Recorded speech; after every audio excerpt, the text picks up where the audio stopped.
క్రీస్తు నామంలో ఇక్కడ కూడి వచ్చిన మీ అందరికి నా శుభవందనములండి. పోయిన ఆదివారం 2 స్టేజ్లు అయిపోయినాయా? ఇప్పుడు మూడోది ఏంటి? లాస్ట్ స్టేజ్, 3వ స్టేజ్ కదా. ఆ 2వ స్టేజ్ గుర్తుందా ఎవరికన్నా?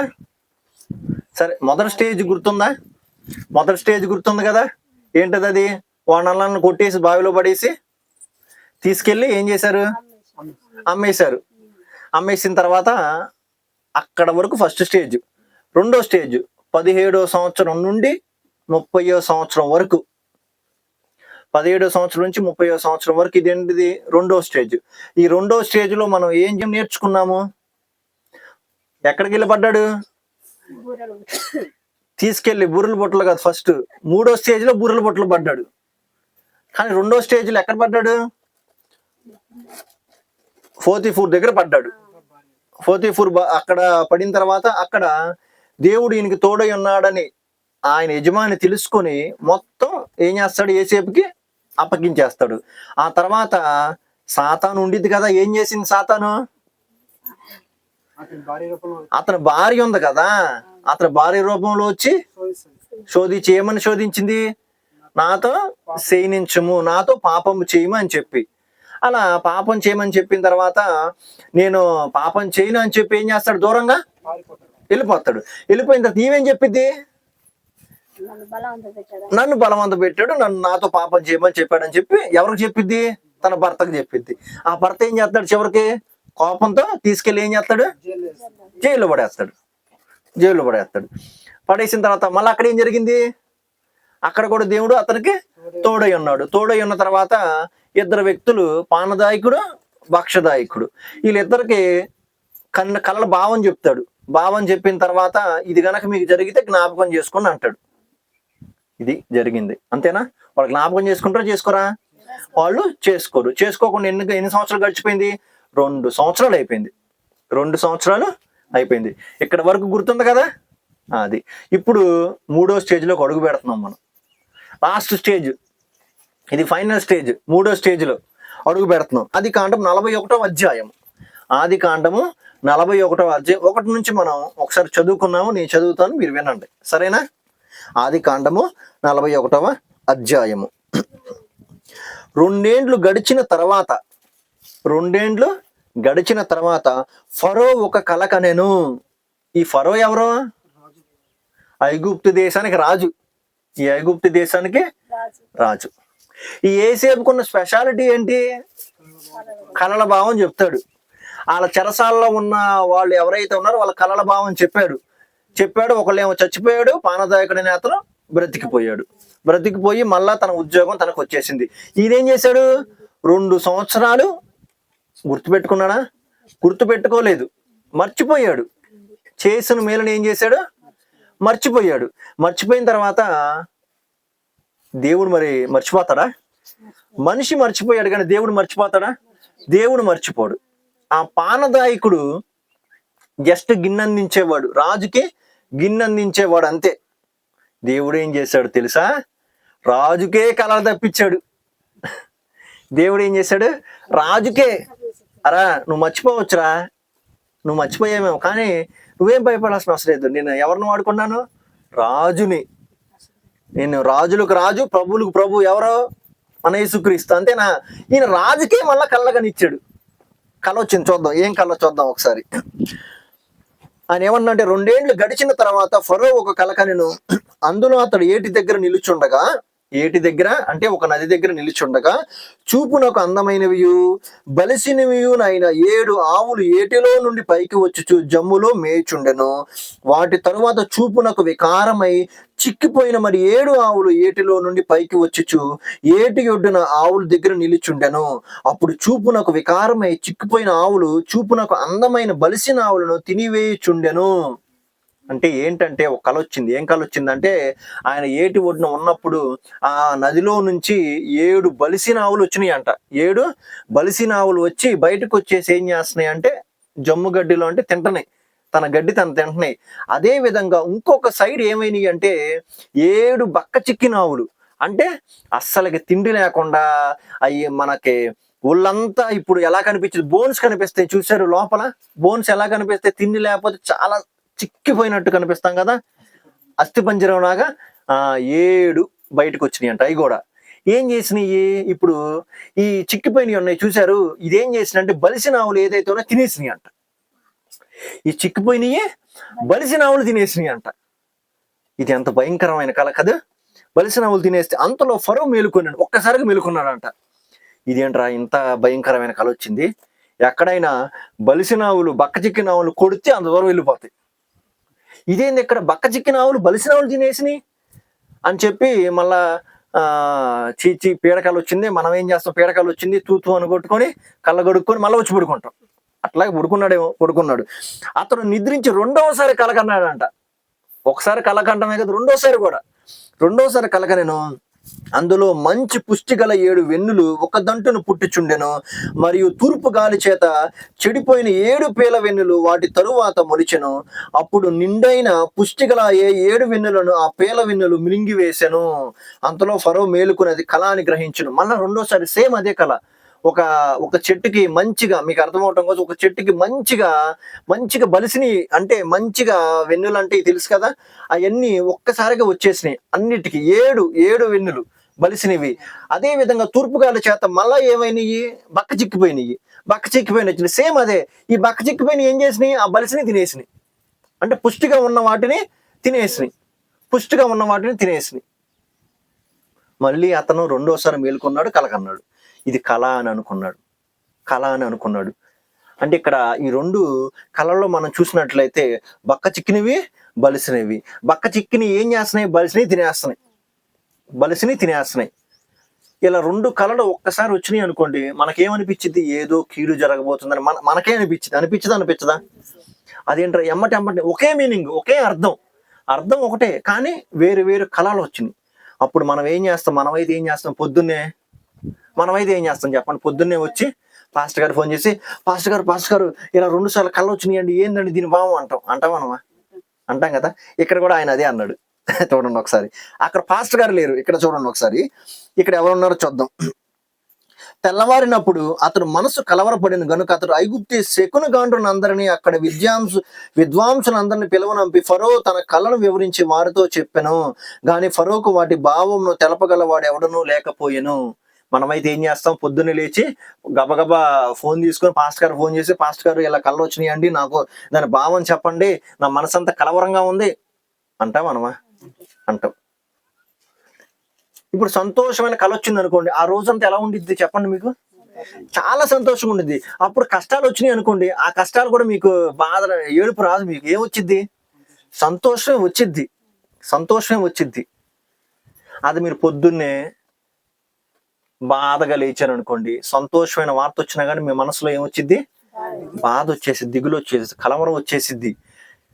ఆ రోజు ఎంత మంచి మాటలు విన్నా కానీ, ఎంత సంతోషకరమైన మాటలు విన్నా కానీ, ఏదో బాధరా, హృదయం అంతా బాధ కలిగిందిరా అంటాం కదా. అదే విధంగా ఈయన ఏం చేశాడంటే, పాపం బాధ కలిగిన కళలు వచ్చినాయి. ఏం చేశాడు, ఐగుప్తిలో ఉన్న శకున గాండ్రు విద్వాంసులందరినీ పిలిపించాడు. ఎందుకు, ఈ కలభావం చెప్పడానికి, ఇదిగో నాకు ఇలా కళ వచ్చింది, దాని భావం ఏంటో మీరు నాకు చెప్పండి అని చెప్పంగానే వాళ్ళకి అర్థం కాలేదు, వాళ్ళకి ఆ భావం తెలియదు అసలుకి. అప్పుడు ఏం చేస్తాడు అంటే, ఎవరో ఒక ఆయన కళ చెప్పాడు చూసారా, కళభావం చెప్పాడు కదా, ఎక్కడ చెప్పాడు, చెరసాలలో చెప్పాడు కదా, ఆయన వస్తాడు ఇప్పుడు లైన్లోకి. చూద్దాం ఒకసారి. అప్పుడు 9వ వచనం, అప్పుడు పానదాయకుల అధిపతి, నేడు నా తప్పిదములను జ్ఞాపకము చేసుకొనిచున్నాను. ఏంటి, ఏ తప్పిదం చేశాడంట, మర్చిపోయాడు, కళభావాన్ని చెప్పాడు. పాపం ఆయన ఏం చెప్పాడు, ఏసేపు, ఇదిగో ఒకసారి గనక ఈ భావం జరిగిందంటే నన్ను జ్ఞాపకం చేసుకో. ఎందుకు అంటే, నేను ఇక్కడ వాణ్ణి కాదు, హెబ్రీయుణ్ణి, నా తండ్రి దగ్గర నేను వెళ్ళిపోతా, హ్యాపీగా నేను అక్కడ ఉంటాను, నన్ను జ్ఞాపకం చేసుకుని ఫరోతో ఒక సిఫారసు చేయరా, రికమెండేషన్ లెటర్ తెలుసు కదా. మనం ఏం చేస్తాం, ఉద్యోగాలు రాకపోతే ఒక ఎమ్మెల్యే చేత, ఒక మంత్రి చేత రికమెండేషన్ లెటర్ తీసుకొని చెప్తాం అక్కడికి. అప్పుడు మనకి ఏమొచ్చిద్ది, ఉద్యోగం వచ్చేసిద్ది, చదువు వచ్చేసిద్ది, అంతేనా, అంటే సీట్ దొరికేసిద్ది కదా. అట్లాగే ఈయన ఒక రికమెండేషన్ లెటర్ ఇప్పి అయ్యా బాబు అన్నాడు. ఈయన ఏం చేశాడు, 2 సంవత్సరాల తర్వాత మర్చిపోయాడు కదా. మర్చిపోయిన తర్వాత దేవుడు ఏం చేశాడు, జ్ఞాపకం చేశాడు. ఇంకో కలరప్పిచ్చాడు ఈయనకి. కలరప్పింగానే అప్పుడు జ్ఞాపకం వచ్చేసింది ఈయనకి. అరే నేను నిజంగా ఇలాంటి పెద్ద తప్పు చేశాను రా బాబు, అప్పుడు నేను చేసిన మేలు ఎలా మర్చిపోయాను నేను అనుకొని ఇక్కడ ఏం చేస్తాడంటే తప్పిదాన్ని జ్ఞాపకం చేసుకున్నాడు. ఆ తర్వాత ఏమన్నాడంటే చూడండి, ఫరో తన దాసుల మీద కోపగించి నన్నును భక్షకారుల అధిపతిని మా ఉభయులను రాజ సంరక్షక సేనాధిపతి అంట కావలిలో ఉంచెను. ఒక రాత్రి నేను అతడు మేమిద్దరము కళ్ళ కంటిమి, ఒక్కొక్కడు వేరు వేరు భావములు గల కళలో చేరి ఒకటి కంటిమి. అక్కడ రాజు సంరక్షక అది సేనాధిపతి దాసులో ఉండిన ఒక హెబ్రీ పడుచువాడు మాతో కూడా ఉండెను. అతనితో మా కళలను మేము వివరించి చెప్పినప్పుడు అతడు వాటి భావమును మాకు తెలిపెను. ఒక్కొక్కని కళ చొప్పున దాని భావమును తెలిపెను. అతడు మాకు ఏ భావము తెలిపినో ఆయా భావములు చొప్పున జరిగెను. ఇప్పుడు జ్ఞాపకం చేసుకుని ఏం చేస్తున్నాడు, చివరికి వెళ్ళి రాజు దగ్గరికి వెళ్ళి, రాజా నేను ఒక కల కన్నాను కదా, అప్పుడు మా ఇద్దరిని మీరు ఏం చేశారు, చెరసాలో పడేశారు, గుర్తుందా? 2 సంవత్సరాల ముందు ఆ చెరసాలో పడేసిన తర్వాత అక్కడ ఒక పడుచువాడు ఉన్నాడు, మంచోడు. ఆ పడుచువాడు ఉండి అతడు ఏం చేశాడు, మేము కలిన కళను భావం చెప్పాడు. ఆయన చెప్పినట్టు జరిగింది, అంతే. చెప్పినట్టు జరిగింది. ఇప్పుడు మీ కళల భావం కూడా ఆయన చెప్తాడు అన్నాడు. మీ కళల భావం కూడా ఆయన చెప్తాడు. ఈయన ఎవరు అసలుకి? ఏసేపు బానిస. ఏసేపు ఎవరు? బానిస ఇక్కడ ఉన్నాడు, రాజు అక్కడ ఉన్నాడు. బానిస చేత చెప్పించుకుంటారు ఎవరన్నా కళల భావం? కానీ ఈయనకి ఆ హృదయంలో కలవరం ఉంది, ఈయనకి ఆ హృదయంలో బాధ ఉంది.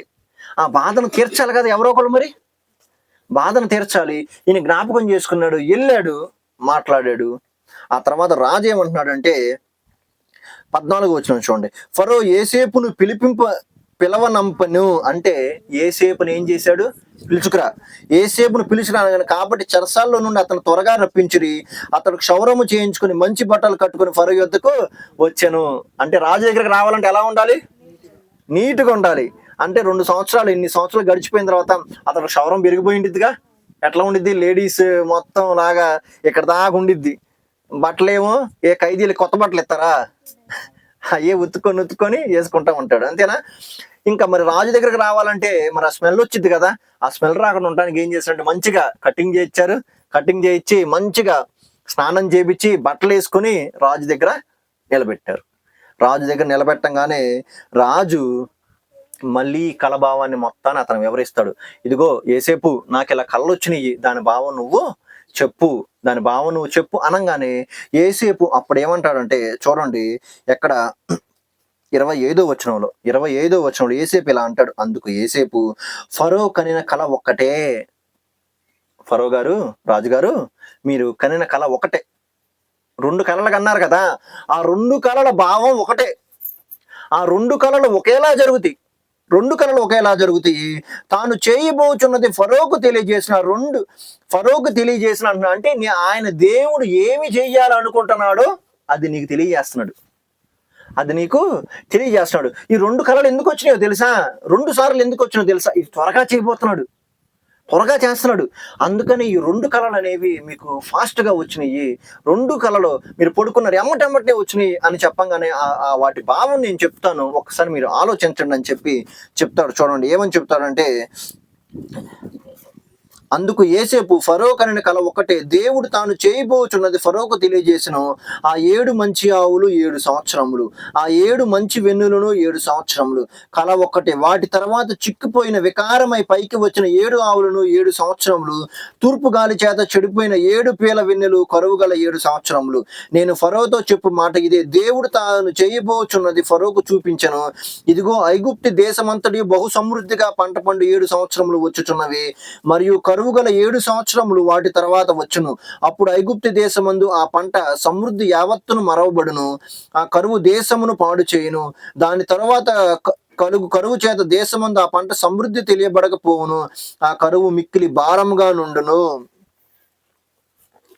అంటే ఇప్పుడు నేను చెప్తాను చూడండి ఏమని చెప్పారంటే, రాజా ఫరో ఏమి లేదు, ఆ 7 మంచి బలిసినవి ఉన్నాయి చూసావు, 7 ఆవులు 7 పీల వెన్నెలు బలిసినవి చూసావు, వాటికి అర్థం ఏంటో తెలుసా? 7 సంవత్సరాలు బలిసినవి అంటే ఏంటి? ఆ 7 సంవత్సరాలు విస్తారమైన పంట పండిద్ది. ఎంత విస్తారమైన పంట పడిద్ది అంటే నువ్వు ఊహించలేవు, అంత విస్తారమైన పంట పడింది. ఆ 7 సంవత్సరాలు గతించిపోయిన తర్వాత ఇంకో 7 పేల వెన్నులు 7 పక్క చిక్కిన ఆవులు వచ్చినాయి చూసావు. దాని అర్థం ఏంటో తెలుసా? దాని అర్థం 7 సంవత్సరాలు కరువు వచ్చింది. అంటే ఫస్ట్ 7 సంవత్సరాలు బాగా పంట పండిద్ది, విస్తారమైన పంట పడిద్ది. మిగతా 7 సంవత్సరాలు ఏమైద్దో తెలుసా? కరువు విస్తారంగా వచ్చేసిద్ది. ఆ కరువు వల్ల ఏమైద్దో తెలుసా? మీరు మర్చిపోతారు. 7 సంవత్సరాలు మంచిగా పండింది చూసి దాన్ని కూడా మర్చిపోతారు మీరు. అసలుకి ఎంత భారంగా ఉండిద్ది అంటే అంత భారంగా ఉండిద్ది కరువు. ఒక్కరోజు మనం వాటర్ తాగకుండా ఉండండి, ఎలా ఉండిద్ది? 1 గంట సేపు వాటర్ తాగకుండా ఉండండి. చలికాలంలో తాగకుండా ఉండగలం, ఎండాకాలంలో 7 సంవత్సరాల కరువు అంట. అంటే తాగడానికి కూడా నీళ్ళు ఉండవు. కెన్యాలో అనుకుంటానండి, ఒక ప్రదేశంలో ఎవరో ఒక వీడియో తీస్తుంటే నేను చూశాను. వాళ్ళకి తినటానికి తిండి దొరకదు. వాళ్ళు ఎలా చేసుకున్నారు తెలుసా? మట్టి ఉంది చూశారు, ఆ మట్టిని రొట్టెలుగా చేసుకొని తింటున్నారంట. ఆ మట్టిని రొట్టెలుగా చేసుకొని తింటున్నారు, నేను చూశాను. ఎంత భయంకరమైన దుస్థితి వాళ్ళకి. మంచినీళ్ళు దొరకట్లేదు, కానీ మనకు మాత్రం దేవుడు మంచినీరు సమృద్ధిగా ఇచ్చాడు.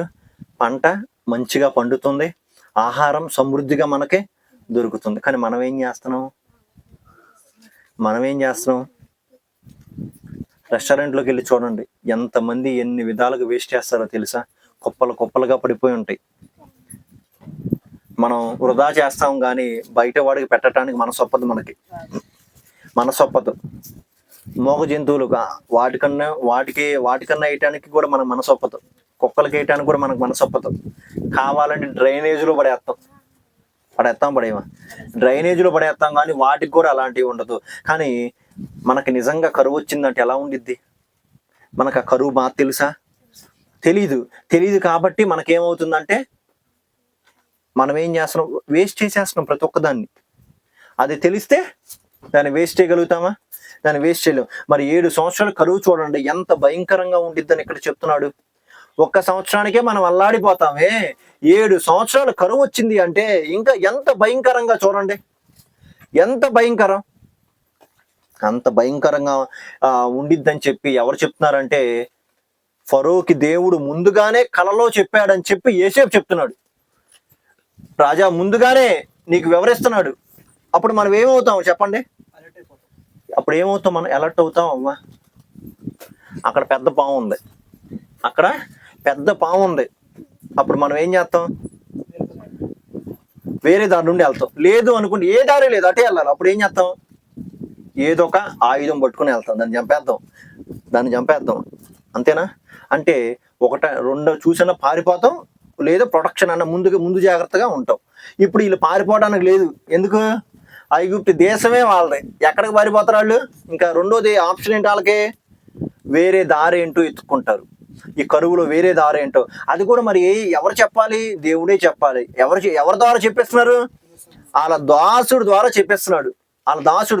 మరి ఈ 2 కళలు చెప్పంగానే ఫరోకి భయం వేసిద్దా ఏదా? అక్కడ ఉన్న ప్రజలకు భయం వేసిద్దా ఏదా? వేసిద్ది. అరే నా ప్రజలు ఎంత విలవలలాడుతున్నారే అని చెప్పి. ఇప్పుడు మన పిల్లలు విలవలలాడుతుంటే ఆకలి అనగానే మనం ఏం చేస్తాం? ఎక్కడ పనులు అక్కడ పడేసి గబగబ తీసుకెళ్ళి వంట వండవండి. ఇప్పుడు తండ్రి దగ్గరకు వచ్చి నాన్న ఆకలి నాన్న అనగానే ఏం చేస్తారు? గబగబా తీసుకెళ్ళి ఏదో ఒక షాప్లో అన్నా తీసుకుని అంటారు, ఏదో ఒకటి చేతులదన్నా ఏదో ఒకటి వాళ్ళు తినేదన్నా సరే ఇస్తారు ఎవరా? అవసరమైతే వాళ్ళు ఏం చేస్తారు? నీళ్లు తాగి కడుపు నింపుకుంటారు, కానీ పిల్లల ఆకలి తీరుస్తారా? తినరా? మరి ఈ రాజు కూడా వాళ్ళందరూ పిల్లలే కదా, రాజ్యం వాళ్ళదే కదా, భయపడ్డా? అరే నా ప్రజలు ఎలాగా ఆ కరువు సమయంలో ఎలా బ్రతకగలుగుతారు? భయపడి ఉంటాడు. అందుకని ఇక్కడ ఏం చేస్తున్నాడంటే చూడండి, మళ్ళీ దానికి ఇంకొక సొల్యూషన్ చెప్తున్నాడు. ఒక సమస్యకి ఒక జవాబు ఉండిద్దా ఉండదా? జవాబు లేని క్వశ్చన్ ఏమన్నా ఉందా? ప్రశ్న ఏమన్నా ఉందా? జవాబు లేనిది, ఆన్సర్ లేనిది ఏది ఉండదు. అన్ని ప్రతి ఒక్కటి. దీనికి లేదు అనేది ఏమన్నా ఉంటే నాకు చెప్పండి, దీనికి లేదు అని చెప్పి. అన్నిటి దగ్గర దేవుడికి ఉంది, అన్నిటి దగ్గర ఉంది. చూద్దాం ఇప్పుడు ఇంకొక మాట ఏమంటున్నాడంటే, మరి ఆ సమస్య చెప్పాడు, దానికి సొల్యూషన్ కూడా, జవాబు కూడా దేవుడే ఎవరికి చెప్పాడు? యోసేపు ద్వారా ఫరోకు చెప్పిస్తున్నాడు. చూడండి ఒకసారి 33వ వచనం చూద్దాం. కాబట్టి ఫరో వివేక జ్ఞానములు గల ఒక మనుషుని చూచుకుని ఐగుప్తి దేశము మీద అతను నియమింపవలెను. ఫరో అట్లు చేసి ఈ దేశము పైన అధిపతులను నియమించి సమృద్ధిగా పంట పండు 7 సంవత్సరములలో ఐగుప్తి దేశం అంతటను 5వ భాగము తీసుకొనవలెను. మంచి సొల్యూషన్ ఇచ్చాడు కదా. ఏమనిచ్చాడు? అయ్యా ఫరో, 7 సంవత్సరాలు పంట పండిద్ది కదా, ఆ పంటలో ప్రతి సంవత్సరంలో నువ్వేం చేయాలి? 5వ వంతు సేకరించాల. 5వ వంతు అంటే ఇప్పుడు 100 రూపాయలు ఇచ్చారు, 10వ వంతు ఎంత అయింది? 100 రూపాయలు 10వ వంతు ఎంత అయింది? 10 రూపాయలు. మరి దశంభాగం అంటాం కదా. 100 రూపాయల్లో 10వ వంతు ఎంత? దశంభాగం 10. 5వ వంతు ఎంత? 5 రూపాయలు. అంటే 100 రూపాయలు వస్తే నువ్వేం చేయాలి? 5 రూపాయలు దాచిపెట్టాలి. నువ్వు ఏం చేస్తున్నావు? 7 సంవత్సరాలు 5వ వంతు దాచిపెట్టాలి. 7 సంవత్సరాలు నువ్వు 5వ వంతు. ఇప్పుడు 1000 బస్తాలు ఉంటే 50 బస్తాలు దాచిపెట్టాలి. అంతేనా? 1000 బస్తాలు ఉంటే 50 బస్తాలు దాచిపెట్టాలి. అలా దాచిపెడతాం సాధ్యమా అసాధ్యమా?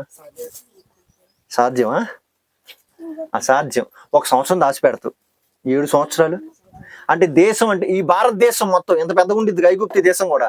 ఈ భారతదేశం మొత్తంలో ఈ ప్రాంతంలోనే ఎన్ని బస్తాలు పండుతాయండి? ఉదాహరణకి బియ్యం ఈ తలదేవరపల్లిలోనే ఎన్ని బస్తాలు పండొచ్చు? మొత్తం వేసారంటే అందరూ ధాన్యం వేస్తున్నారు. ఎన్ని బస్తాలు పండొచ్చు? 10,000 బస్తాలు పండుతాయా?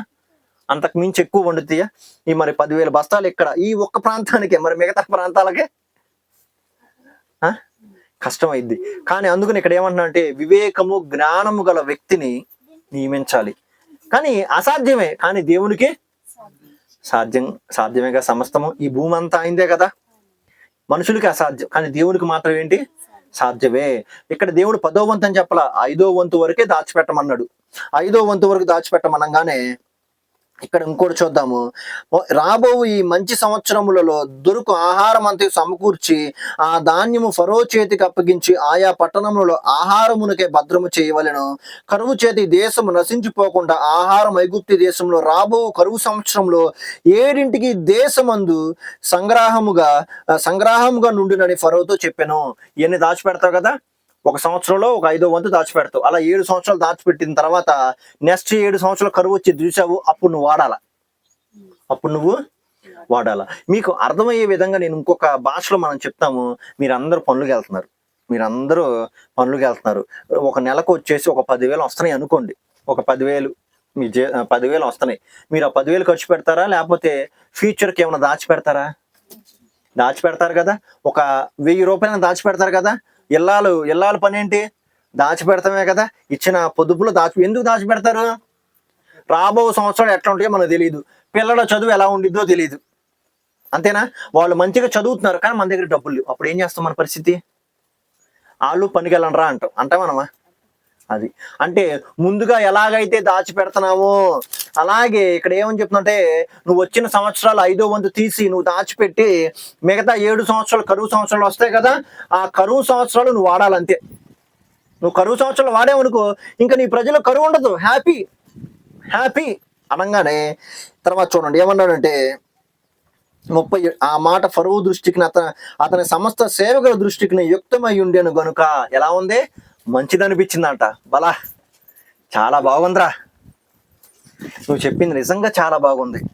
ఇక్కడ ఒకటి ఆలోచించింది ఏంటంటే ఫరో నిజంగా ఇక్కడ గొప్పవాడు. ఎందుకో చెప్పమంటారా? ఎవడో బానిస నాకు వచ్చిన కలభావం చెప్తే ఇలా జరిగిందంటే ఇలా జరిగిద్ది అని చెప్పంగానే అరే నువ్వు బానిసరా, నువ్వు నాకు చెప్పేది ఏందిరా? అసలు నువ్వు చెప్పినట్టు జరిగిద్దా? 7 సంవత్సరాలు పండటం ఏంది? 7 సంవత్సరాలు కరువైంది. ఎంత సమృద్ధి గల దేశం ఇది. నువ్వు చెబితే నేను అనాలా? అంటానరా? మనమైతే ఏం చేస్తాం? చిన్నపిల్లలు మనం ఏదైనా తప్పు చేసినప్పుడు చెబితే ఏమంటాం? ఎలుకొచ్చి పిల్లికి చెప్పిందంటరా. నువ్వు నాకు చెప్పేది ఏంద్రా? నీ వయసు ఎంత, నువ్వెంతరా అంటావనమా? మరి బానిస రాజుకు చెప్తుంటే అసలుకి రాజు వినాల్సిన పని లేదు, కానీ రాజు అది జరిగిద్దేమో, ఇలా జరిగిద్ది ఎందుకు? తన ప్రజలు బాధపడతారు. ఒకవేళ జరగలేదనుకో ఓకే మంచిది, అతను ఏదో అబద్ధం చెప్పాడు అయితే అనుకుంటాడు, కానీ జరిగితే తన ప్రజలు నాశనం అయిపోతారు కదా. అందుకని ఏం చేశాడంటే నమ్మాల్సి వచ్చింది అంతే. అలాగే ఖచ్చితంగా ఉన్నాయి. ఒకసారి కాదు 2 సార్లు వచ్చేసరికి ఎవరో చెప్పకపోయేసరికి ఇతడు చెప్పినట్టుగా జరిగిద్ది అనిపించింది. ఎందుకు అంటే పానదాయకుడు కూడా చెప్పాడు కదా, ఉన్నది ఉన్నట్టు జరిగిందని చెప్పి దాన్ని బట్టి కూడా ఇతను ఏం చేశాడు, నమ్మాడు. నా ప్రజలు నాశనం అయిపోకూడదు. ఒకవేళ ప్రజలు నాశనం అయిపోయారు అనుకుంటే రాజ్యం ఉండిద్దా? ఎన్నో దేశాలు కనుమరుగైపోయినాయి. ఎన్నో దేశాల పేర్లు కూడా ఇప్పుడు తుడుచుకుపోయినాయి మొత్తం. ఎందుకు? ప్రజలు లేకపోతే రాజ్యం నిలిచిద్దా? ప్రజలు మంచిగా ఉండకపోతే రాజ్యంలో రాజు ఉన్నా వేస్టే కదా, అంతేనా? రాజ్యంలో రాజు ఉన్నా వేస్టే. అందుకని ఈయన ఏం చేశాడంటే ఈయనకి తన జనాంగానికి మంచిగా అనిపించింది, చాలా చాలా సంతోషంగా అనిపించింది. ఎప్పుడు సంతోషం వచ్చింది? అమ్మయ్య నా జవాబుకి ఆన్సర్ దొరికింది అన్నప్పుడు. పిల్లలు చూడండి, ఎగ్జామ్ ముందు ఏం చేస్తారు? ఫుల్ చదువుతారు. మీరు ఏమని ప్రార్థన చేసుకుని వెళ్తారు? ప్రభువా నేను చదివింది రావాలయ్యా అని ప్రార్థన చేస్తారా, చేసుకోరా? ఎప్పుడైతే మన చదివింది వచ్చిందనుకో అప్పుడు ఏమనిపించింది? అస్సలు ఎంత ఆనందం వచ్చిద్దో. నేను 10th క్లాస్లో నాకు డయాగ్రామ్స్ వేయటం అంత రాదు. నాకు బొమ్మలు ఉంటాయి కదా, అస్సలు రావు. నాకు ఎన్ఎస్ అంటే చాలా భయం. ఎన్ఎస్ అంటే బయాలజీ అని ఒకటి ఉండిద్ది, ఈ మొక్కల గురించి మన మనుషుల గురించి ఉండిద్ది. నాకు అసలు భయం. అయ్యా ప్రభా నాకేం రాదు, ఏం డయాగ్రామ్స్. ఫిజిక్స్ బాగా వచ్చేది మాకు అప్పుడు. ఏంటంటే ఫిజిక్స్ ఎన్ఎస్ అని రెండు ఒకటే, సైన్స్లో కింద 2 ఉండేవి. మరి ఇప్పుడు ఎలా ఉండేవో నాకు తెలియదు, కానీ అది నాకు రాదు. నేను కొన్ని డయాగ్రామ్సే ప్రిపేర్ అయ్యా ఎన్ఎస్లో. ఏంటంటే ఒక ఆకు డయాగ్రామ్ ఉండిద్ది, అది బాగొచ్చు. ఇంకోటి గుండె డయాగ్రామ్ ఉండిద్ది, అది బాగొచ్చు. ఆ 2 వచ్చు. ప్రభా ఈ 2 తప్ప నాకు ఇంకేం రావయ్యా. ఇంకోటి లైట్గా అట్లా నేర్చుకున్నా కానీ నాకు పూర్తిగా రావయ్యా ఏంటో అనుకున్నాను. ఎగ్జామ్లో అట్లా వెళ్ళంగానే 10th క్లాస్ ఫైనల్ ఎగ్జామ్లో అలా పేపర్ ఫస్ట్ నేను క్వశ్చన్ ఏం చూడాల, కింద డయాగ్రామ్ చూడంగానే నేను వచ్చింది. నేను అదే ప్రిపేర్ అయ్యా, అదే గంటలు అదే చేస్తా ఉన్నా, అదే వచ్చింది. ప్రభా థ్యాంక్ యూ అయ్యా అని చెప్పాను. దాన్ని అసలు చెక్కాను ఫుల్గా, అదొకటే వచ్చింది నాకు. బాగా చేశాను. అంటే ఎంత మనం చదివినప్పుడు ఎంత సంతోషం వచ్చింది. అట్లాగే ఈ ఫరో కూడా సొల్యూషన్ దొరికింది కదా, చాలా సంతోషం వచ్చింది. ఇంకా రెండవది, ఆయనకి ఇది సంతోషం వచ్చింది. రెండవది ఏం చేయమన్నాడు ఇక్కడ ఫరో? యోసేపు జ్ఞానము వివేకము గల వ్యక్తిని నియమించాల. మరి జ్ఞానము వివేకము గల వ్యక్తి దొరకాలి కదా. పంటను 5 అంతులు తీసి దాచిపెట్టాలంటే ఎన్ని గోడౌన్స్ కట్టాలి? ఇప్పుడంటే గోడౌన్స్ ఉన్నాయి, ఇప్పుడే కాదండి అప్పటి నుంచే ఉన్నాయి. ఐగుప్తు దేశం అంటే టెక్నాలజీకి మారుపేరు. పిరమిడ్స్ ఉంటాయి, ఆ పిరమిడ్స్ ఈజిప్ట్లో ఉంటాయి. ఎప్పటికీ ఎలా కట్టారో తెలియదు ఇప్పటికీ. అంత జ్ఞానం ఉంది ఆ కాలంలో అంత జ్ఞానం ఉంది. మరి ఇప్పుడు గోడౌన్స్ కడుతున్నారు. ఎందుకు గోడౌన్స్ కడతారు? మన సరుకుని దాచిపెడతాను కదా. అప్పట్లోనే మన యోసేపు గోడౌన్స్ కట్టాడు, అప్పట్లోనే. అలా మరి పంటని దాచిపెట్టాలి. మరి దాచిపెట్టాలంటే అసాధ్యం, కానీ ఒక జ్ఞానవంతుడు దాచిపెడితే కుదిరిద్ది కదా. మరి ఆ వివేకం గల వ్యక్తి కావాలా ఈయనకి. ఆ వ్యక్తి కావాలంటే కింద చూడండి ఒకసారి 38. అతడు తన సేవకులను చూచి ఇతని వలె దేవుని ఆత్మగల మనుషుని కనుగొనగలమా అని నేను. మరియు ఫరో దేవుడు ఇదంతా నీకు తెలియపరిచిన కనుక నీ వలె వివేక జ్ఞానములు గలవారు ఎవరూ లేరు. నీవు నా ఇంటి అధికారివై ఉండవలెను. నా ప్రజలందరూ నీకు విధేయులయ్యుందురు. సింహాసన విషయంలో మాత్రమే నేను నీకంటే పైవాడనై యుందునని యోసేపుతో చెప్పెను. మరియు ఫరో చూడుము, ఐగుప్తు దేశమంతటి మీద నిన్ను నియమించి ఉన్నాను యోసేపుతో చెప్పెను. మరియు ఫరో తన చేతికున్న తన ఉంగరమును తీసి యోసేపు చేతిని పెట్టి సన్నపు నారబట్టలు అతనికి తొడిగించి అతని మెడకు బంగారు గొలుసు వేసి తన 2వ రథము మీద అతను ఎక్కించినప్పుడు వందనము చేయుడని అతని ముందర జనులు కేకలు వేసిరి. అట్లు ఐగుప్తు దేశమంతటి మీద అతన్ని నియమించెను. మరి ఫరో యోసేపుతో, ఫరోను నేనే అయినను నీ సెలవు లేక ఐగుప్తు దేశమంతటను ఏ మనుషుడును తన చేతినైనను కాలనైనా ఎత్తకూడదని చెప్పాను. ఇది మీకు అర్థమైందా? ఏం అర్థమైంది? ఫరో ఏమన్నాడంటే, నువ్వు చెప్తావు, మంచిగా చెప్పావు, కానీ ఆ వివేకము గల వ్యక్తి ఎవరో తెలుసా? నువ్వే. నీ వలె జ్ఞానము కలిగిన వ్యక్తి ఎవడు లేడు, దేవుని ఆత్మ కలిగిన వ్యక్తి ఎవరు. ఆ బాధ్యత నువ్వు స్వీకరించాలి. సింహాసనంలోనే నేను పెద్దవాడిని, మిగతా విషయాలన్నింటినీ నీయే, అంతే. ఐగుప్తి దేశం అంతా నీ చేతికి అప్పగిస్తున్నాను. ఐగుప్తి ప్రజలు నీ సెలవు లేకుండా చేతులు కాళ్ళు కూడా ఒప్పకూడదు, చేతులు కాళ్ళు కూడా ఒప్పకూడదు. ఇది విన్నప్పుడు మీకు ఎలా ఉంది? నాకైతే ఎలా ఉందో తెలుసా? గూస్ బంప్స్ వస్తాయి. అంటే ఏంటంటే రోమాలు నిక్కబొడుచుకుంటే చూశారు, అలాగ ఒక్కసారి మనం ఆలోచించండి. బానిస ఎక్కడ, రాజు ఎక్కడ? రాజు తర్వాత రాజుగా నియమించాడు. అంటే ముద్ర ఉంగరం, అంటే ఇదివరకు రాజులకి ఉంగరం ఉండేది, ఆ ముద్ర ఉంగరం. ఆ ఉంగరం తీసి అతనికి పెట్టాడు. ఎవరికి? యోసేపుకి పెట్టాడు. అలా పెట్టడం వలన ఈ రాజు అధికారం అంతా ఈయనకి వచ్చేసిద్ది. ఇప్పుడు డిప్యూటీ సీఎం ఉన్నాడు కదా, అలాగే డిప్యూటీ రాజు నియమించాడు. ఈయన ఈయన ఈయన ఆజ్ఞ లేకుండా ఎవరు అసలు చేతులు కాళ్ళు కూడా కదలకూడదురా బాయ్. ఈయనే ఇంకా ప్రతి ఒక్కటి ఈయన చేయాల్సింది, అంతే. మీరు ఏదైనా సరే యోసేపు దగ్గరికి వెళ్ళాల్సిందే. నీ వలే జ్ఞానం కలిగిన వ్యక్తి ఎవ్వరూ లేరు కాబట్టి నువ్వే తీసుకు. రాజు తర్వాత రాజుగా నియమించాడు అంటే ఎంత గొప్ప విశేషం అండి నిజంగా. రాజు తర్వాత రాజు అంట, ఆ ఊహ ఎట్లా ఉంది. కానీ ఇక్కడ చూడండి, ఈ యోసేపు ఏమన్నాడు ఆ పానదాయకుడితో? నన్ను బయటికి నడిపించరా బాబు, బయటికి నడిపిస్తే చాలు, నేను మా ఇంటికి వెళ్ళిపోతా అన్నాడు. కానీ ఇక్కడ దేవుని ప్రణాళిక ఏముంది? అరే పిచ్చోడా, నువ్వు ఎక్కడికి వెళ్తావురా? నువ్వు ఇంతే ఆలోచిస్తావు, కొద్దిగా ఆలోచించావు. నేను నీకు ఎంత ఇస్తాను తెలుసా? అందరూ నిన్ను నమస్కరిస్తారా? ఎవరైతే నిన్ను చెరసాల్లో పెట్టాడో ఆయనే వచ్చి నీకు నమస్కరిస్తాడు.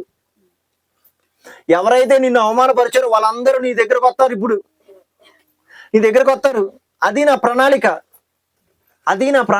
అనగానే అప్పుడు అర్థమైంది దీనికి.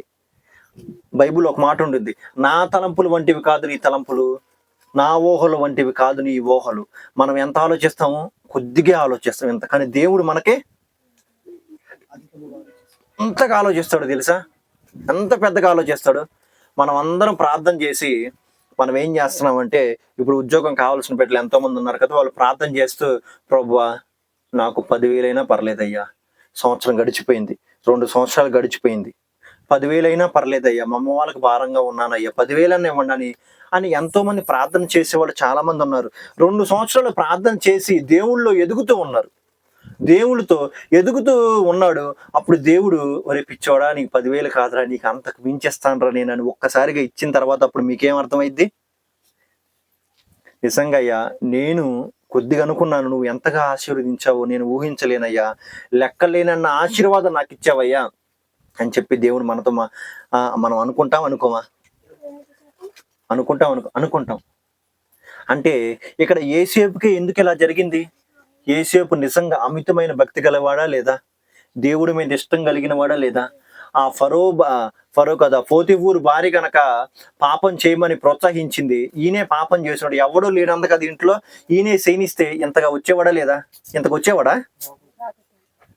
అక్కడే ఉండేవాడు, ఆమెతోనే ఉండేవాడు. ఇంకా రాజు తర్వాత రాజుగా అయ్యేవాడా? దాని పాపాన్ని జయించాడు కాబట్టి, ఈయన మర్చిపోయాడు కాబట్టి అసలు దేవుడు ఫరోనే వాడుకున్నాడు. ఫరోకే కలల భావం కళ వచ్చిన తర్వాత ఆ కలభావాన్ని యోసేపు ద్వారా చెప్పించాడు. యోసేపు ద్వారా చెప్పించి ఫరో హృదయాన్ని జాలి పుట్టించి, ఆ జ్ఞానవంతుడు నీవేరా బాబు, నువ్వే ఏలు నా ప్రజల్ని అని అంతగా చెప్పాడంటే ఒక్కసారి ఆలోచించండి. అది అనుభవించిన వాళ్ళకి తెలిసిద్దండి ఆ ఫీలింగ్ అనేది, అనుభవించిన వాళ్ళకి. ఇప్పుడు మీ అందరిలో ఇక్కడికి వచ్చేసి ఎమ్మెల్యే గారు వచ్చేసి, నా తర్వాత ఎమ్మెల్యే నువ్వేరా, నీకు ఇచ్చేస్తాను అనగానే ఎట్లా ఉండిద్ది? నా తర్వాత మంత్రి నువ్వేరా అనగానే ఎట్లా ఉండిద్ది? సీఎం నువ్వే అనగానే ఎట్లా ఉండిద్ది? ఎంత సంతోషంగా ఉండిద్ది. ఈయన ఆ ఊహ మనం వర్ణించలేమండి, నిజంగా అంతగా వర్ణించలేము. యెషయా గ్రంథం ఒకసారి చూడండి, యెషయా గ్రంథము 41:30 నుంచి చెప్తాను చూడండి. యెహోవా కొరకు ఎదురు చూచి వారు నూతన బలము పొందుదురు, వారు పక్షిరాజులు వాళ్ళ రెక్కలు చాపి పైకి ఎగురుదురు, అలయక పరిగెత్తుదురు, సొమ్మసిల్లక నడిచిపోవదురు. అంటే ఇక్కడ ఏమన్నాడు? యెహోవా కొరకు ఎదురు చూచి వారు ఏమవుతారు? నూతన బలము పొందుతారంట. మరి యోసేపు ఎదురు చూశాడా? ఎదురు చూడలేదా? దేవుని కోసం ఎదురు చూసినప్పుడు ఏమొచ్చింది ఆయనకి? నూతన బలం వచ్చింది. ఆ బలం ఏంటి? రాజు తర్వాత రాజుగా ఎదురు చూచాడు కాబట్టి ఆ బలం వచ్చిందండి. ఎదురు చూడకపోతే ఆ బలం వచ్చేది రాదు. ఆ బలం అనేది రాదు, పాపంలోనే ఉండేవాడేమో. తర్వాత వారు పక్షిరాజుల వలె రెక్కలు చాప పైకి ఎగురుతారు. పక్షిరాజు ఎవరు? పక్షిరాజు అంటే ఎవరు? గ్రద్ద. పక్షిరాజు అంటే గ్రద్ద. ఇప్పుడు మెరుపులు వస్తున్నాయి, ఫుల్గా వర్షం వస్తుంది, ఇక్కడ పక్షులన్నీ ఏం చేస్తాయి? గూట్లో ఉంటాయి. కానీ మరి గ్రద్ద ఏం చేసిద్ది? ఆ మేఘాలు పైకి ఎక్కిపోద్ది, ఆ మేఘాలు పైన ఉండిద్ది. మరి వర్షం ఏమైనా వచ్చిద్దా దాని మీద? పడిద్దా? మెరుపులు ఏమైనా వస్తాయా? భయపడదు. ఎన్ని వచ్చినా సరే భయపడద్దు, అది భయపడద్దు. మరి ఏసేపు కూడా ఎన్ని వచ్చినా కానీ భయపడలేదు. దేవుడు నాకు తోడున్నాడు, దేవుడు నాకు తోడున్నాడు. అమ్మేసినా సరే, ఆఖరికి తీసుకెళ్లి చెరసాల్లో వేసినా సరే భయపడాల. దేవుడే నాకు సహాయం చేస్తున్నాడు అన్నాడు కాబట్టి ముందుకెళ్ళిపోయాడు. ఆయన మీద ఆధారపడ్డాడు. ఆయన యందు ఎదురు చూశాడు కాబట్టి నూతన బలం పొందాడు. నూతన బలం పొంది ఏం చేశాడు? ఆయన జీవితంలో గొప్ప మలుపు వచ్చేసింది. బానిస ఎక్కడ, రాజు ఎక్కడ? మనం ఆలోచించాల్సింది. బానిస కింద ఉంటాడు, రాజు పైన ఉంటాడు. నిజంగా దేవుడు ఎంత ఆశ్చర్యకరుడో చూడండి. ఆలోచనకర్త, నిత్యుడగు తండ్రి, సమాధానకర్త, అధిపతి కదా ఆయన. ఆయన ఆలోచనలు, ఆయన ఊహలు అసలు మించినవి, ఊహకందనవి. అంతే, ఊహకందనం. ఆయన మనం కొద్దిగా అడిగితే ఇంకా ఎక్కువ ఇవ్వగలిగిన శక్తి కలిగిన వాడు. ఈయన బయటకు వస్తే చాలా అనుకున్నాడు, కానీ ఆయన చివరికి ఐగుప్తు దేశానికే రాజుని చేసేసాడంటే ఆయన ప్రణాళిక చూడండి ఎంత గొప్పగా ఉందో. అందుకనే దేవుణ్ణి ఎప్పుడు మనం నమ్మాలి, దేవుడి మీద ఎప్పుడు మనం ఆధారపడాలి, దేవుణ్ణి ఎప్పుడు మనం, దేవుడి వైపు మనం ఎప్పుడు ఎదురు చూడాలి. దేవుణ్ణి మనం ఎప్పుడు ఎదురు చూడాలండి. దేవుడు మనం ఎప్పుడు ఎదురు చూడాలి. మనం ఎదురు చూసామనుకోండి, ఎప్పుడు మనల్ని ఆయన త్రోసివేయడండి, ఎప్పుడు మనల్ని ఆయన త్రోసివేయడు. మనం నూతన బలం పొందుకోమా? నూతన బలం పొందుకుంటాం. ఇప్పుడు చూడండి, ఒక కష్టం రాగానే మనం ఏం చేస్తాం? దేవుణ్ణి ఏంది కష్టం అని చెప్పి వదిలేస్తారు చాలా మంది. తెలుసా మీ అందరికీ? కష్టం రాగానే ఎందుకు నాకే ఇన్ని కష్టాలు, ఎందుకు నాకే ఇన్ని బాధలు అనుకుంటాం అనుకోవా? ఇప్పుడు బంగారానికి మాటలిద్దాం, రాయికి మాటలిద్దాం. రాయిని నిప్పుల్లో పడేస్తారా? రాయిని, బంగారాన్ని నిప్పుల్లో పడేస్తారు. ఆ బంగారం అనుకునిద్ది, అరే నాకే ఎందుకు ఇన్ని శ్రమలు, ఎంత కష్టం నాకెందుకు, అగ్నిలో పడేస్తున్నారు ఏంది అనగానే అని మీతో అందనుకోండి, మీరేం చేస్తారు? అరే పిచ్చి బంగారమా, నిన్ను ఎందుకు పడేస్తానో తెలుసా? నిన్ను అలా పడేస్తే ఎలా ఉంటావో తెలుసా? నువ్వు ఇంకా ఇంకా మెరుపొచ్చిద్ది నీకు. ఇంకా ఏమొచ్చిద్ది? వచ్చిద్దా రాదండి? వచ్చిద్దా రాదా? ఇప్పుడు మీరు కొడవలు అన్నిటిని సానబెడతారు కదా, సానబెడతారు. ఎందుకు సానబెడతారు? గట్టిగుంటే తెగిద్దా? చెట్టు నరకాలంటే తెగిద్దా? దాన్ని ఏం చేస్తారు? ఒక రాయిని తీసుకెళ్ళి రాయికి ఇలా పెట్టంగానే అది ఏమవుతా ఉండిద్ది? మంచిగా షార్ప్గా అయ్యిద్ది. అరే నాకే ఎందుకు ఇన్ని శ్రమలు అన్ని ఉన్నాయి, నన్ను వాడుకో, నేనెందుకు ఎట్లాగా ఈ రాయితో దెబ్బలు పడాల్సింది, రాయితో నన్ను ఏంటి మంచి సవరం చేస్తున్నారు ఏంది అనుకోండి. అప్పుడు మీరేమంటారు?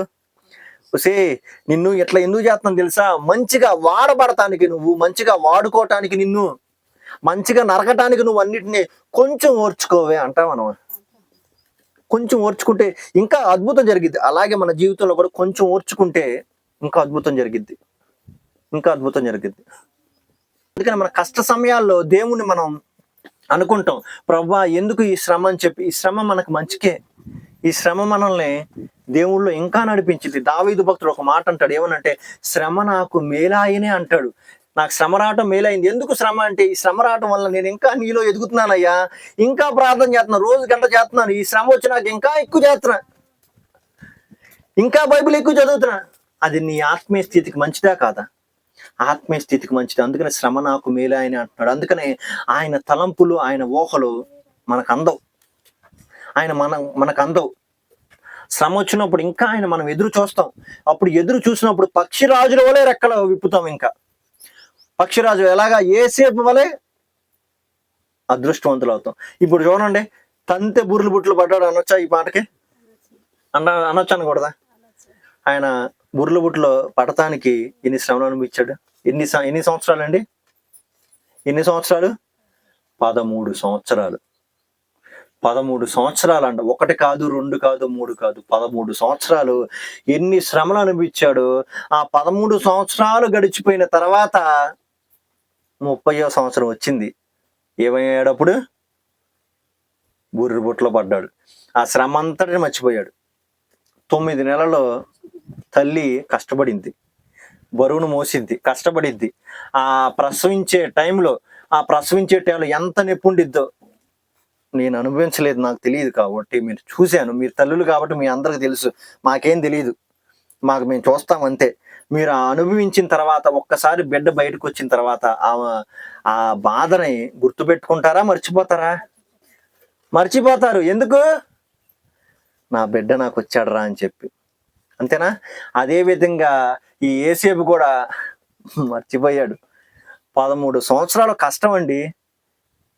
ఒక్కసారిగా దేవుడు ఈయన ఆలోచనలకు అందని ఆలోచనలు ఆయనకి ఒక్కసారిగా దేవుడు అలా చేసేసరికి అసలు ఆనందానికి హద్దులు లేవు.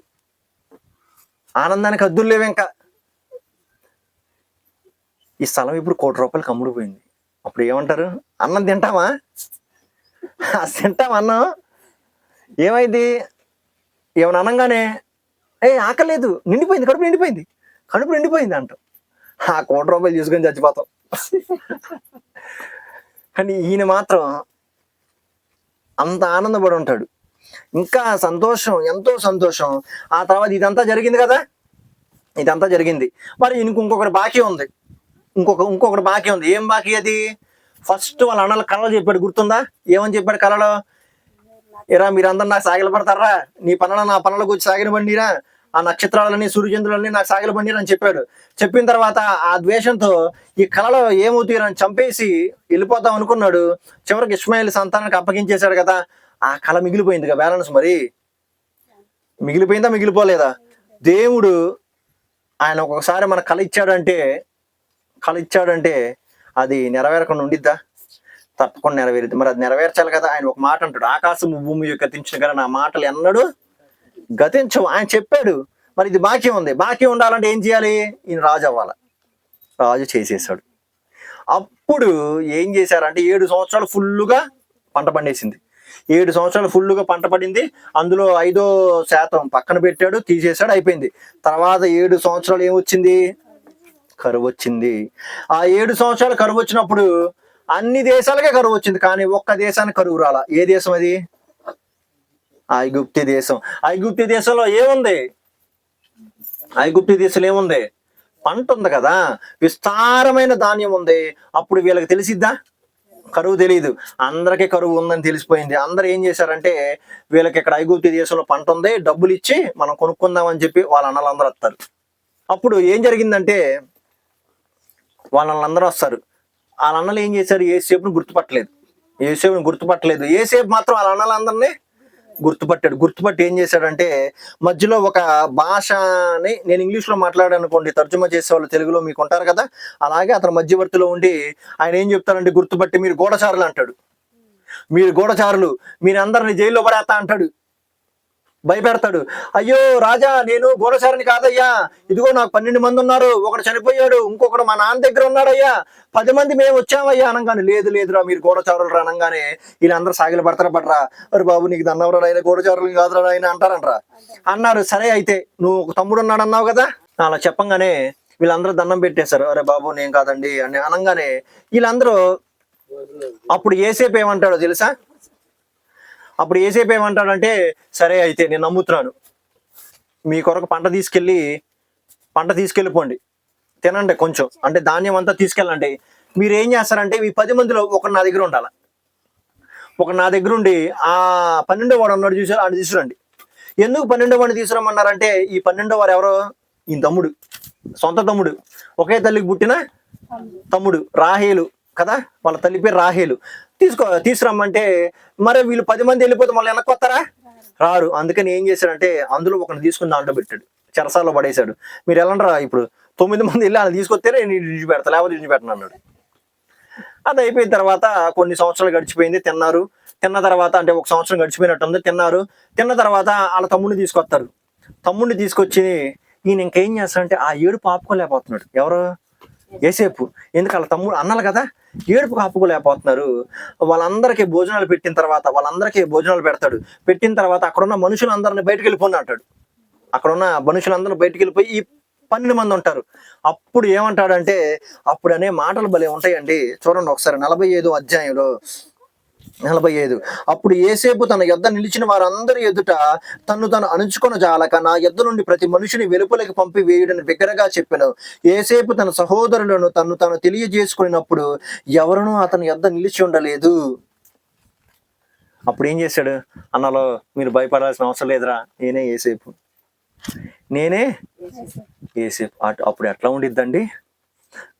చి మేమా అమ్మేశాం, ఎంతగా అమ్మేశాం ఈయన మాత్రం మమ్మల్ని ఏం చేస్తున్నాడు? చెరసాల్లో పడేయకుండా క్షమిస్తున్నాడు. ఆ వచనం చూడండి. అతడు ఎలుగెత్తి ఏడవగా ఐగుప్తీలను ఫరో ఇంటి వారిని వినిరి. అప్పుడు యోసేపు, నేను యోసేపును, నా తండ్రి ఇంకా బ్రతికున్నాడు అని అడిగినప్పుడు అతని సహోదరులు అతని సముఖమందు తొందరపడి అతనికి ఉత్తరం ఇయ్యలేకపోయారు. అంతటా యోసేపు నా దగ్గర రండని తన సహోదరులతో చెప్పినప్పుడు వారు అతని దగ్గరకు వచ్చి, అప్పుడు అతడు ఐగుప్తునకు వెళ్ళున్నట్లు మీరు అమ్మివేసి మీ సహోదరుడైన యోసేపును, నేనే, నన్ను అమ్మేశారు కంటరా, అది నేనే, అయినను నేను ఇక్కడికి వచ్చినట్లు మీరు నన్ను అమ్మివేసినందున దుఃఖపడకుడి, అది మీకు సంతాపము పుట్టింపనీయకుడి. ప్రాణరక్షణ కొరకు దేవుడు మీకు ముందుగా నన్ను పంపించను. 2 సంవత్సరం నుండి కరువు దేశంలో ఉన్నది, సేద్యమైన ఇక్కడ చూద్దాం, నన్ను పంపించను. ఇక్కడ మనమైతే ఏం చేస్తామండి? ఇక్కడ ఏమంటున్నాడు యోసేపు? మీరు బాధపడద్దు, మీరు భయపడద్దు, ఎందుకంటే మీరు నన్ను అమ్మేశారు చూసావా, అది మీరు కాదు, దేవుడే ముందుకు పంపించాడు నన్ను, ఇంకా దేవుడే నన్ను ముందుకు పంపించాడు.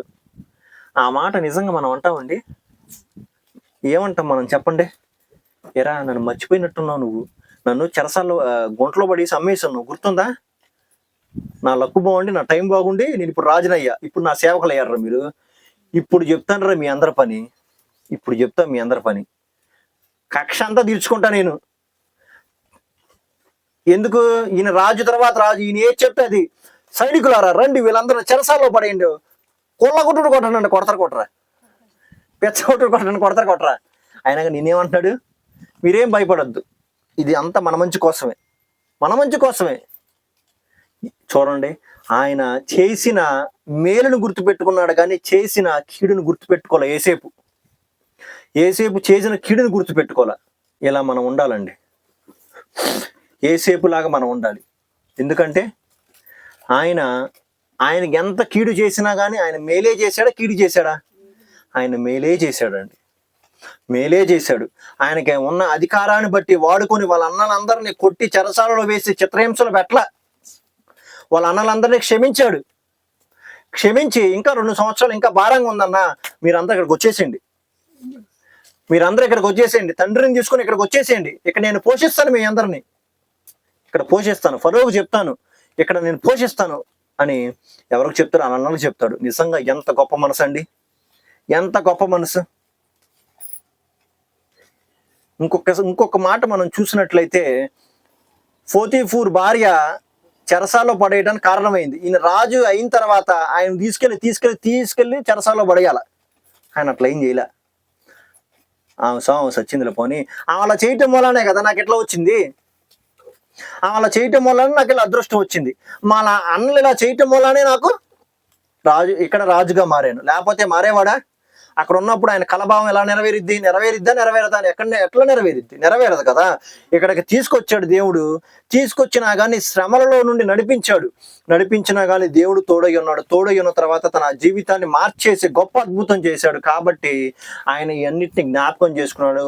కరువు సమయాలలో వాళ్ళ అన్నలందరినీ, వాళ్ళ కుటుంబాన్ని కాపాడుకోగలిగాడు యోసేపు. ఇక్కడ మనం చూసినట్లయితే యోసేపు 17 సంవత్సరాలు వాళ్ళ తండ్రి దగ్గర ఉన్నాడు, 13 సంవత్సరాలు బానిసత్వంలో ఉన్నాడు. 30వ సంవత్సరం నుండి ఎన్నో సంవత్సరంలో తెలుసా? లాస్ట్ లో ఉండింది 110 సంవత్సరములు బ్రతికాడంట. 110 సంవత్సరాలు అంటే 110లోంచి 30 తీసేస్తే ఎంత? 80 సంవత్సరాలు. 80 సంవత్సరాలు, డబల్ రెట్టింపు. అంటే డబల్ కాదు, డబల్ కన్నా త్రిబుల్, ఇంకా ఎన్ని ఉంటే అన్ని. ఇక్కడ ఒక కూర తిన్నాడు, ఉదాహరణకు ఒక కూర తిన్నాడు, అక్కడ 10 కూరలు. అర్థం అవటం కోసం మనకి. అక్కడ ఒక దాసుడే ఉన్నాడు, అక్కడ కొన్ని వేల మంది దాసులు. ఇక్కడ ఒకళ్ళే గుడ్ మార్నింగ్ చెప్తారు, అక్కడ అర్థం అవటం కోసం. అక్కడ 100,000 మంది, ఇక్కడ ఒకళ్ళే ఈయన మాట వింటారు, ఇక్కడ అందరూ ఈయన మాట వింటారు, వినాల్సింది అంతే. చూడండి దేవుడు ఎంతగా దీవించాడు, ఎంతగా ఆశీర్వదించాడు. యోసేపు జీవితంలో మనం నేర్చుకోవాల్సిన పాఠం ఏంటి? ఎంత తగ్గించుకున్నవాడు అంత హెచ్చించబడతాడు. తను తాను తగ్గించుకున్నవాడు హెచ్చించబడును, హెచ్చించుకున్నవాడు తగ్గించబడును. చేసిన మేలును జ్ఞాపకం ఉంచుకోవాలి, కానీ చేసిన కీడును మనం జ్ఞాపకం ఉంచుకోకూడదు. ఒకవేళ కీడే జ్ఞాపకం ఉంచుకుంటే, దేవుడు మనల్ని జ్ఞాపకం ఉంచుకుంటే మన పరిస్థితి ఏంటి? మనం ఎన్నో జీవితంలో ఎన్నో కీడులు చేసామో చేయలేదా? దేవుడికి ఎంతో వ్యతిరేకంగా పాపం చేసామో చేయలేదా? మరి వాటన్నిటిని దేవుడు జ్ఞాపకం చేసుకున్నాడు అనుకోండి, మన పరిస్థితి ఏంటండి? మన పరిస్థితి ఏంటి? తట్టుకోలేం. అందుకని మనం చేసిన మేలు మర్చిపోకూడదు. చేసిన మేలు మర్చిపోకూడదండి, చేసిన కీడుని మర్చిపోవాలి. కష్టాలు రావచ్చు, శ్రమలు రావచ్చు, కానీ ప్రతి ఒక్కటి దేవుడి చిత్తానికి గనక మనం అప్పగించినట్లయితే దేవుడు మనం ఊహించలేనంత మేలులు మన జీవితంలో అనుమతిస్తాడు. ఆయన కోసం మనం ఎదురు చూడాలి. అప్పుడే మనం పక్షిరాజుల వలె రెక్కల చాపి పైకి ఎగురుతాము, ఉన్నత స్థలముల పైకి ఎగురుతాము, ఉన్నత స్థానాల్లో కూర్చుంటాము. ఆయన మీద నమ్మిక మాత్రమే మనం ఉంచాలండి. కష్టాలు వచ్చినాయి కానీ పిరికివాడిగా మనం ముందుకు వెళ్ళకూడదు. నువ్వు శ్రమ వచ్చినప్పుడు కృంగిని ఎడల చేతకాని వాడు అవుతావని వాక్యం స్పష్టంగా చెప్తుంది. శ్రమ వచ్చినప్పుడు కృంగిపోతే చేతకాని వాడు అవుతావు. ప్రార్థన చేయి, మోకాలేసి ప్రార్థన చేయి. యోసేపు భయపడలా, ప్రార్థన చేశాడు, దేవుడు నాకు సహాయం చేస్తాడని. చేశాడా చేయలేదా? తను ఊహించలేనంత గొప్ప మేలు జీవితంలో చేశాడు. మరి మన జీవితంలో కూడా ఊహించలేని మేలు చేస్తాడే. యోసేపు మనలాంటి మనిషి కాదా? యోసేపు పూజిస్తున్న దేవుడు మన దేవుడు ఒకటేనా వేరా? మరి యోసేపు జీవితంలో జరిగిన కార్యాలు, అంత గొప్ప అద్భుతాలు మన జీవితంలో జరగవా? మన జీవితంలో జరుగుతాయండి. అందుకనే మనం ఏం చేయాలో తెలుసా? యోసేపు ఎలాగైతే తన కష్టాలను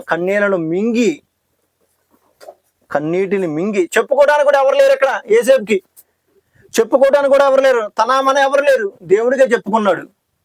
అలా చెప్పుకుంటే దేవుడు ఆకాశ వాకిలు విప్పి పట్టచాలంత విస్తారమైన మేలులు ఒక్కసారికి ఇచ్చేసరికి ఎంత గొప్ప అద్భుతం, ఎంత గొప్పగా మారాడో చూడండి. అంత అధికారంలో ఉన్నా కానీ, రెండో విషయం ఏంటో తెలుసా? అంత అధికారంలో ఉన్నా కానీ తన అన్నలందరినీ హక్కును చేర్చుకున్నాడు. తన అన్నలందరూ చేసిన కీడుని మర్చిపోయాడు. ఇదంతా మన మంచి కోసమేరా అన్నాడు. రెండవ లక్షణం యోసేపులో నేర్చుకోవాల్సింది ఇది. అందుకని ఈరోజు మనం ఎలా ఉన్నాం? మన కష్టాల్లోనూ మన కన్నీటిలోనూ మనం దేవుణ్ణి దూషిస్తున్నామా, లేకపోతే దేవుణ్ణి ఆశ్రయిస్తున్నామా? ఒకవేళ కనుక దేవుణ్ణి ఆశ్రయించినట్లయితే ఒకానొక రోజు రాబోతుందండి, మన చేతులారా మనమే మన జీవితాన్ని చెడగొట్టుకోకూడదు. ఒక మర్రి చెట్టు, ఇక్కడ మన ఇంటి దగ్గర అయితే చాలా చెట్లు ఉన్నాయి కదా, అవి ఇప్పుడే వేసారా? ఎన్ని సంవత్సరాలు ఉండండి వేసింది? అది కొన్ని సంవత్సరాల ముందర నుండి వేస్తే ఇప్పుడు అది మీకేమొస్తుంది? నీడనిస్తుంది. అప్పుడు తెలియదా ఫలితం? తెలిసిందా తెలియలేదా తర్వాత? అలాగే మన ప్రార్థన ఇప్పుడు తెలియదు ఫలితం, మన కన్నీరు ఇప్పుడు తెలియదు, కానీ దేవుడు ఏమంటాడు తెలుసా? మీ ప్రతి ఒక్క కన్నీటి బిందువు ఆయన బుడ్డిలో దాచుకొని ఉన్నాడని చెప్తున్నాడు. ప్రతి ఒక్కటి కన్నీటి బిందువు బుడ్డిలో ఉంది. మీరు భయపడొద్దు, మీ కన్నీరు వృధా అవ్వవు, మీరు కన్నీరు వృధా అవ్వదు. ఆ సమయం అనేది ఒక రోజు ఉంది. ఆ దేవుడు ఎంత గొప్పగా చేస్తాడో మీరు ఊహించలేదు. కానీ మీరేం చేయాలి? ఆయన మీద మీరు ఆధారపడినట్లయితే మీరు ఊహించలేనంత గొప్ప మేలులు మీ జీవితంలో జరుగుతాయి అని చెప్పి దేవుడు ఈరోజు మనతో మాట్లాడుతూ ఉన్నాడు. ఈ కొద్ది వాక్యం అనే దేవుడు దీవించును గాక. ఆమేన్.